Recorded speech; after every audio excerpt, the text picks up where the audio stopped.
What is up, YouTube? Welcome back to the channel. And in this video today, I'm going to walk you guys through what you should be looking for in a race board. Do you want it to be flexy? Or do you want it to be stiff? I'm going to answer all those questions right now in this video, so let's get into it.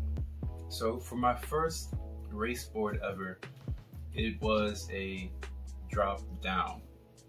It was a drop down and it had 8 plies of Canadian maple. So it was a very stiff board. Now I like that personally because I'm a heavier rider, and that's going to play a part into how your board performs when you're racing. So that's going to be the first thing that I'm going to go over right now, which is your weight. That's going to play a big part in just how the board feels under your feet, whether it's flexy, whether it's stiff. Some boards are naturally made stiff, like right here I have a downhill board. These are stiff boards, so it doesn't really matter how much you weigh, they're going to be stiff.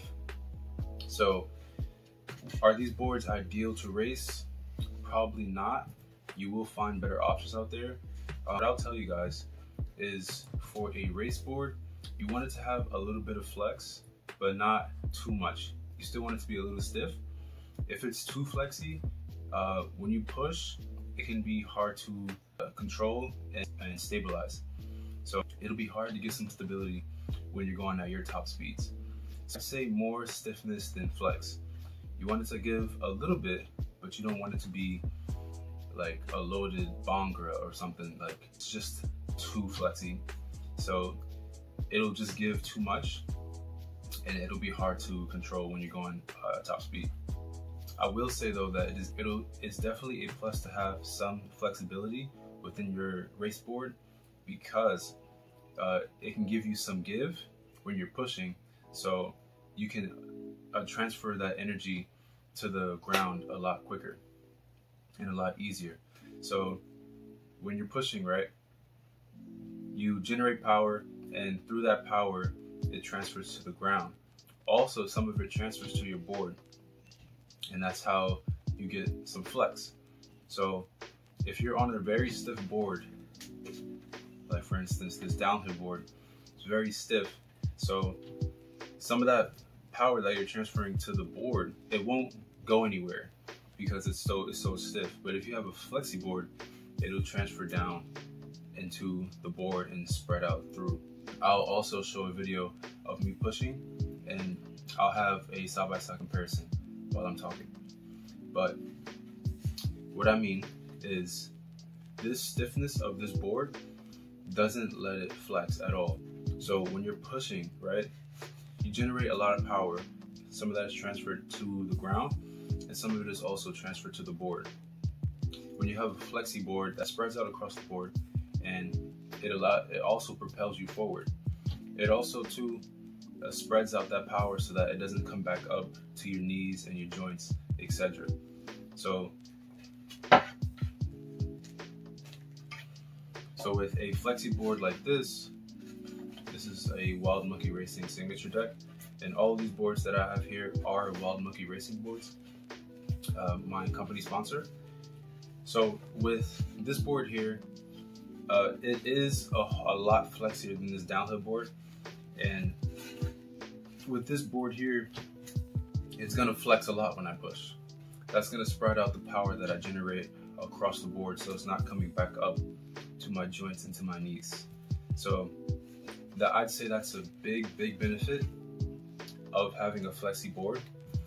So you do want some components of that when you're racing, but not too much, because it'll be hard to control. And you don't want it to be too stiff, because at the end of the race, your feet and your ankles, your joints, your knees will probably hurt, because you're not transferring that power out. It's going straight back up to your legs and your joints. So I'd say an in-between board.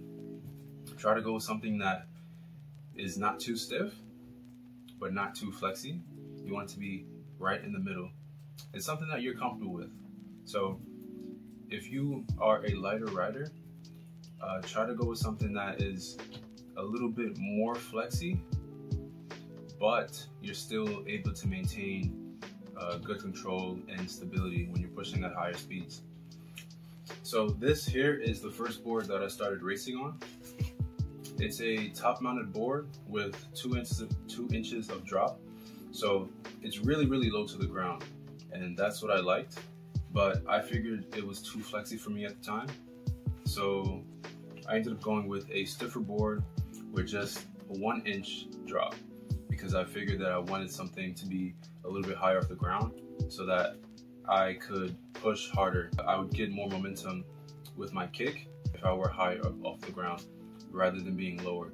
Being lower, it helps you with longer distance, and being a little bit higher up off the ground helps with shorter distances and sprints, because you can generate more power. So that's what I figured would help me out. So that's why I went with this. So I'll do a side by side for you guys. So you guys can see here.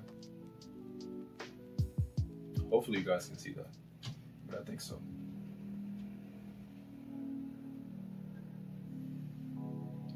All right. So I think that I want to go back to construction like this. It is a bit long for me. This is 41 inches, and my signature Wild Monkey Racing deck is 38. So this is my sweet spot. 38 inches is ideally what I'd like to ride. I just wanted to have this 2 inch drop because I want it to be lower to the ground. So this is the board that I want to switch back to. So what I'll say for you guys is keep trying different boards. Try to figure out which ones you guys like and don't like. And I definitely recommend you guys getting a top mounted board with a drop. And I'd say that because top mounted boards, they give you more stability, and also when it's dropped down, you're lower to the ground. So you'll have efficiency when you're doing long distance pushes, and also you'll be able to have the stability when you're going at top speed because it's top mounted. I would just say though that make sure if you get a longer board like this, you're able to control it, because controlling this with as much length as it has can be challenging if you're a newer rider. I'd say get something kind of within your shoulder width. If you look at my shoulder width here, this board is definitely longer than my shoulder width. If you look at the 38 inches, it's definitely a little closer, especially the wheelbase. Looking at the standing platform from here to here, it's within shoulder width. So if you're a newer rider out there trying to get into races, I'd say find something that is also within shoulder width so that it'll be easier for you to control it. So when I first started pushing, it took me about 3 or 4 boards to figure out which ones I actually liked to push, and about 2 boards to figure out which ones I wanted to race on, because I had a drop down board, and then I figured out that I wanted just a strict top mount. Now I want to revert back to a drop down. So it does fluctuate. It definitely does. My drop down is a lot flexier than the race board that I currently have. This is stiffer than the drop down that I originally started racing on, and I'm thinking I want to switch to just a little bit more of a flexier board. So I'll have to talk to my sponsor about that, but neither here nor there. So I hope that helps you guys out in your journey to figuring out which board you want to race. If you guys have any more questions or concerns, definitely comment down below or shoot me a DM. I'll put my Instagram on the screen right now, and just let me know what kind of questions you guys have. I will help you get your first board or your first racing board. Doesn't matter to me. I'm here to help you guys, so just let me know. And if you guys enjoy content like this, make sure that you subscribe, because there's a whole lot more of this on the way. So that'll be it for today's video. I'll see you guys in the next one. Take care.